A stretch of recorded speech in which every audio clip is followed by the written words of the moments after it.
देश की सबसे दिलचस्प चुनावी जंग इस वक्त यूपी में चल रही है और वो भी पश्चिम उत्तर प्रदेश के 30 जिलों में।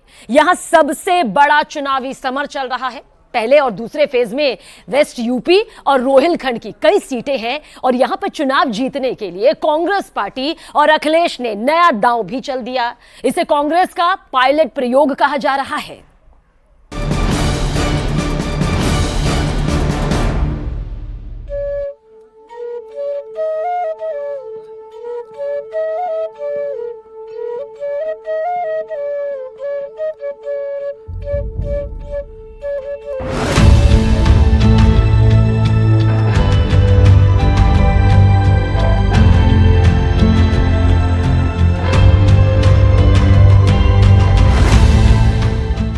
उन्नीस अप्रैल को उत्तर प्रदेश के अंदर पहला वोट पड़ने जा रहा है।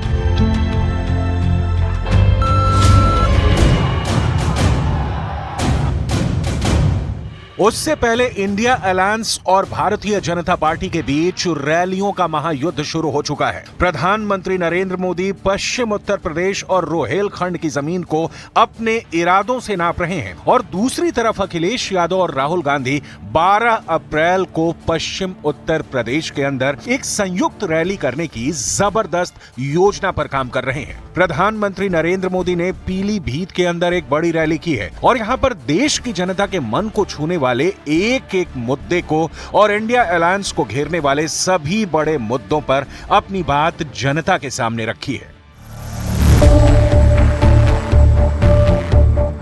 दूसरी तरफ न्यूज 18 इंडिया के रिपोर्टर्स ने रोहिलखंड के पीलीभीत इलाके के कई गांवों का दौरा करके माहौल समझने की कोशिश की है। पीलीभीत के बागीचों में इस वक्त क्या चर्चा हो रही है? पीलीभीत के लोगों में राम मंदिर को लेकर क्या भावना है? राम में है राम, राम चित्त को संभाल लेना, आज के समय के सुनो उद्गार राम है। राम में समाया सारा विश्व जान लेना आप, राम संस्कार कल्पना विचार राम है। मंद बुद्धि अर्थहीन ढूंढ रहे राम जी को। और कुम्हारों से लेकर पीलीभीत की महिलाएं तक क्या सोच रही हैं, ये सब आपको बताएंगे। लेकिन सबसे पहले 19 और 26 अप्रैल की बात करेंगे। ये दो तारीख बेहद ही महत्वपूर्ण है क्योंकि उत्तर प्रदेश के अंदर 19 अप्रैल को पहले चरण का और 26 अप्रैल को दूसरे चरण का मतदान है। 19 अप्रैल को सहारनपुर, कैराना, मुजफ्फरनगर, बिजनौर, नगीना, मुरादाबाद, रामपुर और पीलीभीत में वोट पड़ेंगे। वहीं 26 अप्रैल को दूसरे चरण के मतदान में अमरोहा, मेरठ, बागपत, गाजियाबाद, गौतम बुद्ध नगर, बुलंदशहर, अलीगढ़ और मथुरा लोकसभा सीट के लिए मतदान होंगे। पीलीभीत की सीट पर भी 19 अप्रैल को मतदान होगा और यहां पर प्रधानमंत्री नरेंद्र मोदी ने एक बड़ी रैली की है। अगर पीलीभीत जिले की आबादी के समीकरण की बात करें तो पीलीभीत के अंदर 71% हिंदू आबादी है, 24% मुस्लिम आबादी, 0.17% क्रिश्चियन आबादी और 4.17% सिख आबादी है। पीलीभीत के अंदर सिख वोटर को सीधे संबोधित करते हुए प्रधानमंत्री मोदी ने सीएए के मुद्दे को प्रमुखता से उठाया क्योंकि पाकिस्तान और अफगानिस्तान के अंदर अल्पसंख्यक सिख पीड़ित और उनकी नागरिकता के लिए ही सीएए को लाया गया है।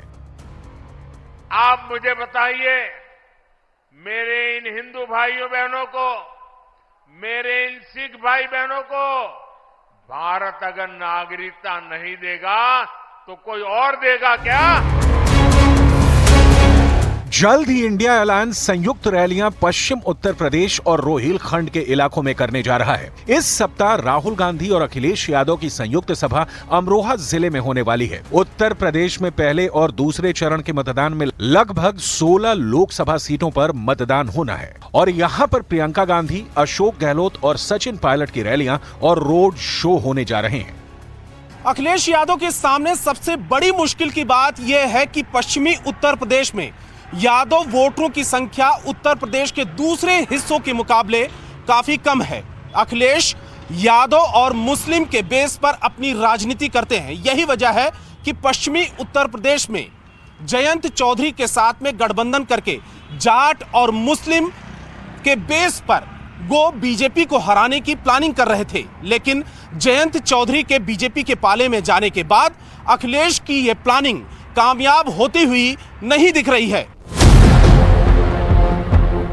पश्चिम उत्तर प्रदेश में कांग्रेस पार्टी ने एक और बड़ा दांव चला है, और ये दांव क्या है इस पर हम बात करेंगे। लेकिन सबसे पहले हम रोहिलखंड के माहौल को जानने के लिए पीलीभीत का दौरा करेंगे, जहां पर कई गांवों में हमारे रिपोर्टर्स ने दौरे किए। चुनावी मौसम है और हर तरफ चुनावी चर्चा भी हो रही है। चाहे फिर आप कोई भी काम करें, ये मछली पकड़ने के लिए जाल बना रहे हैं। किस तरफ है हवा? ये हवा इस समय मोदी जी का है। मोदी जी पे वोट किसको देना है ये पता है। आप कह रही हैं रोजगार नहीं है, आप कह रहे हैं बंदर हमला करते हैं, आप कह रही हैं बाघ हमला करते हैं, फिर भी वोट मोदी को इसलिए देंगे क्योंकि जब मोदी आए तो हमारे यहाँ कभी लाइट नहीं था। मैं यहाँ की लड़की हूँ और यहीं पे मेरी शादी हो रखी, लेकिन बिजली कभी नहीं था। जब मोदी आई तो हमारा हर घर में बिजली पहुँचाया। पिछले 2 लोकसभा चुनाव को देखते हुए बीजेपी की ताकत का अंदाजा लगाना मुश्किल नहीं है, लेकिन कांग्रेस पार्टी ने अपनी जड़ों को पश्चिम उत्तर प्रदेश के अंदर मजबूत करने के लिए राजस्थान के अपने 2 बड़े नेताओं को पश्चिम उत्तर प्रदेश के जंगी मैदान में उतार दिया है। इनमें पहला नाम है अशोक गहलोत का, जो ओबीसी वर्ग से आते हैं, और दूसरा नाम है सचिन पायलट का, जो राजस्थान के बड़े गुर्जर नेता हैं और गुर्जर समुदाय के बीच में उनकी काफी लोकप्रियता मानी जाती है। प्रधानमंत्री नरेंद्र मोदी खुद भी ओबीसी लीडर हैं, इसीलिए कांग्रेस पार्टी का यह दांव कितना चल पाएगा कहना मुश्किल है। लेकिन प्रधानमंत्री मोदी ने पश्चिम उत्तर प्रदेश और रोहिलखंड के मुद्दे पर बात करते हुए गन्ना किसानों को सीधे संबोधित किया है।